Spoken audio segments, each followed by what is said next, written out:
when we went to the actual Lifers Group members, it's associations, Lifers Group, it's a nonprofit organization, in the 90s, a lot of them guys already been locked up 10, 15, some 20 years. And, we seen they Scared Straight program, they technique, how they, used before. But our thing was, we was delivering proof that tactic no longer worked. You know what I mean? Because people have come to realize that a lot of that was just TV. And what we told them was, the way to today's youth, this was in the 90s, was through hip hop. You know what I mean? If you want to get through to the youth today, it's through hip hop, because that's what they all into. And, they took what we said, you know what I mean? Next thing you know, the rest was history. You know what I mean? Because we was delivering proof, that, I came, through the system at a young age, waved as an adult, so forth and so on. So with music, for me, it's like the melody.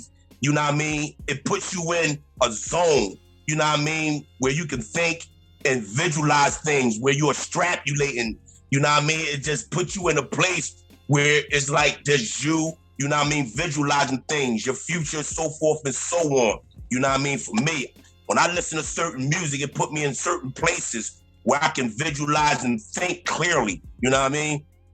So I think music does play a big part in people's lives. You know what I mean? Because it's the rhythm, it's the melody, it's the groove. You know what I mean? Unlike some people say, they do other things to get, where they need to be. For me, music, you know what I mean? If I'm upset or angry, I turn some calm music on, or some music that'll, you know what I mean, take me off of that and put me somewhere else, Even when I write, you know what I mean? The energy was like this. To be honest with you, before some of us even got to Rahway prison, we was already in another facility. And when we were in another facility at that time, we were already, writing, rapping, forming our own little, rap industry going on. But anyway, as we moved along and did go to the big house, which is Rahway, which some of the guys who I rode with on the bus coming there, we were already, like I said before, we was already in control of that. We was already in tune to that. We was already acknowledged and knowing already. Like, we came there, I believe we came there with a whole different perspective when we got there. You know what I mean? That I'm looking for what I can see. You know what I mean? I mean, the whole concept of everybody that had knowledge of self, everybody that was dealing with, whether Muslim, Christianity, everybody was still a part of the rap industry. Everybody still had things that they had to put together that they had on their mind. You know what I mean? So that's how I looked at it. And like, G said, we ran with it. I mean, everybody still had skills. Everybody know how to write. Everybody know how to rap. But we ran with it. And I think at that time, we really didn't get appreciated enough as we should have. That was our motivation. Because in the beginning, people was looking at us like, laughing, like, they ain't going nowhere. That's some jailhouse stuff. You know what I mean? So that was part of our motivation. After like, it was like me, Armadiel, Halim, and Original. We was already like together rapping. So, after we said what we said to the Lifers groups, the president at the time was Harvey George, and they got back with us. They told like some people gonna come in and audition some guys. So, we went around the jail, you know what I mean, and getting, guys that we knew had skills, that was, competitive and all that. So the atmosphere actually was good. Everybody worked together, and we knew it was people doubting us. So that motivated us even more to do what we was doing. Remember, I was like, man, I ain't no rapper, man. Remember?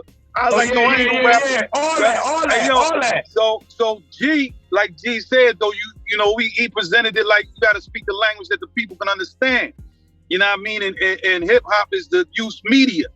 Like G said. Facts. But G came to me, because see, they was already on this. G came to me and was like, yo, G, you hit this joint for me. You said, sit back, relax, face facts, and all that. You remember that? Oh yeah. I got that. He hit that joint for me, right? I was done. I was like, oh snap. So he said, yo, you can do that. So he said, just interview, just go and interview with, you know what I mean? If they pick you, it's good. If they don't pick you, so what? Facts. So I went when they did the interview for the rappers, I came in and I said some old crazy, I don't even know what I said, some old crazy stuff. I don't even think I rhymed. You know what I mean? But they picked it. They was like, oh yeah, okay, we can use him. And G was like, yo, nigga, I told you. We definitely, you know what I mean? The it was like, was so, we definitely was against all odds, you know? Yeah. Before Tupac, before Juice, any of that. But you know what I mean? But look, you had G, Original, Colleen, you know what I mean? You had Merciful, you had Rocky, the community, I'm talking about the rap community, was so charged with talent that it was like you couldn't help but rise to the occasion. You know what I mean? And you couldn't help it because everybody was helping each other. You know what I mean? Justice. You know, Lil Young Justice was amazing, man. You know what I mean? But you had Justice, right? You had, it was so talented. The atmosphere was. Hey, Sadat, the brother Sadat was playing a horn. Rest in peace, Sadat. You know what I mean? That's the brother. That was him playing that horn. Yes, sir, brother Sadat. He wake up early. He wake up every morning playing that, bro. Waking people up and playing that beautiful music, bro. I miss that. Rest in peace to the brother. Word. Yes, sir. What was the other brother named? Jihad on the drums. Brother Jihad on the drums. Yes, sir. Yes. And they was in there with us, brother, as well. You know what I mean? We all added on, man. We came together as a collective and got the job done. Yes, we did.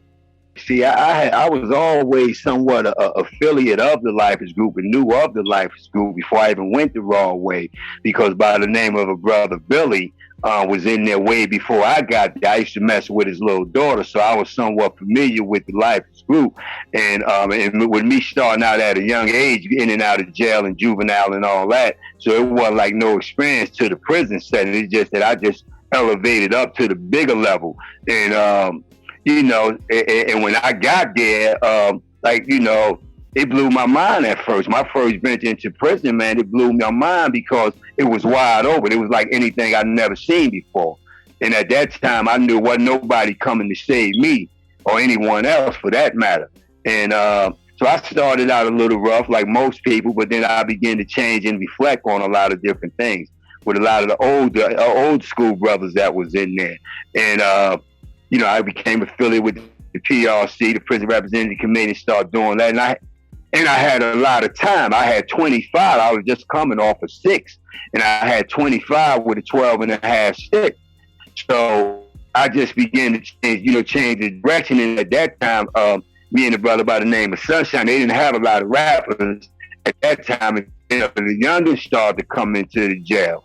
And when brother Max came to me and asked me about it, I wanted to be affiliate, and then I knew some rappers, and I didn't really know nobody. I knew G, and G basically went out and got in. At that time, Merciful was taking Sunshine place. You know what I mean? So me and him was a rap duo, right? And then B Wise came in, and it was just like a click, man, and just how we all got together. And when the time came, I mean, we went in there and laid it down like it was nothing.